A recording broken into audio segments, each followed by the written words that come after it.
अस्सलामु अलैकुम वरहमतुल्लाहि वबरकातुहू। खैर से हैं तमाम अहबाब, उम्मीद है इंशाअल्लाह बखैर होंगे और मेरी दुआ यही है कि अल्लाह तबारक व तआला आपको आफियत के साथ में रखे। मोहतरम हजरात, जैसा कि आपको मालूम है कि मेरी तबीयत ख़राब थी और बुखार वगैरह चल रहा था, तो इसलिए जो है वीडियोज़ नहीं बन पाई। तो इंशाअल्लाह जो है तबीयत भी सही है और उम्मीद रखिए आप जो है इंशाअल्लाह रोज़ाना आपको नए नए नुस्खे आपको मिलते रहेंगे। तो चलिए शुरू करते हैं। मैं आपको बताता हूँ कि आज मेरा इस वीडियो बनाने का मकसद क्या है। और जो मैं आपको ये दिखला रहा हूँ, ये ईंख है, ये गन्ना है, ठीक है। ये गन्ने की खेती है, ये पूरा ईंख गन्ना खड़ा हुआ है खेत के अंदर, ठीक है। तो इसका क्या फ़ायदा है, बहुत सारे लोगों ने मुझसे कमेंट्स में भी और पर्सनल भी सवाल करते रहते हैं कि जी आप ये बताएं कि हमारा बच्चा ऐसा है कि वो कम दिमाग है, पागल है, मजनू है और उसको शुद्ध बुद्ध नहीं रहता, कुछ ऐसा नुस्खा बतलाएं जो घरेलू हो और फ़ायदेमंद हो।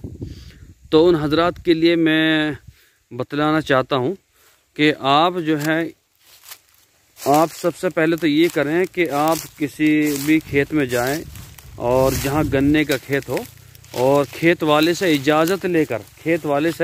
इजाज़त लेकर या फिर आपका अपना खेत हो, अपनी ईख हो, आपने गन्ना बोया हो, या आप जैसे भी हासिल करें, हलाल होना चाहिए, हराम ना हो, चोरी का ना हो, हलाल हो।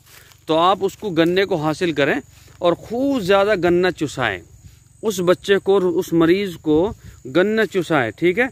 गन्ना चुसाना ये फ़ायदेमंद है पागल के लिए, मजनू के लिए। कोई जो है दीवाना होता है, मजनू होता है, तो उसके लिए ये बहुत ही फ़ायदेमंद है गन्ना, ठीक है।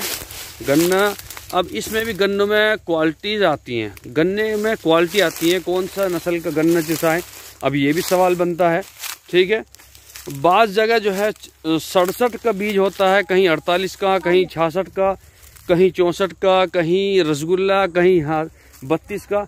तो अलग अलग जो है वो इसके, ये आप मेन्यू समझ लीजिए, अलग अलग इसकी जो है ना क्वालिटीज़ होती है, इसके वो होते हैं, बीज होते हैं, इसकी क्वालिटी होती है, कौन सा गन्ना चुसाए। तो आप जो है इसमें मेरे ख्याल में सबसे बेस्ट जो गन्ना है, मेरे ख्याल में जो इस मर्ज में चुसाना चाहिए, देना चाहिए, वो आपको देना चाहिए 67 का बीज, ठीक है। 67 हो या 64 हो, 64 हो तो वो खूब चुसाए। अब 64 में रस बहुत निकलता है, तो आप उसको चुसाएं और ज़्यादा से ज़्यादा उसको जो है यही रोज़ाना 1-2 गन्ना रोज़ाना दे दिया करें। ये सबसे बेस्ट घरेलू नुस्खा है, ठीक है। आप इस वीडियोस को शेयर करें, दूसरों को भी फ़ायदा पहुंचाएं, वो भी इंतज़ार करते हैं इस तरह के वीडियोस का, ऐसे नुस्खों का कि घर पर अपने जो है सस्ता हो जाए। तो आप इसको शेयर करें और दूसरों को भी जो है वो पहुंचाएं, ठीक है। इंशाअल्लाह। अस्सलामु अलैकुम वरहमतुल्लाहि वबरकातुहू।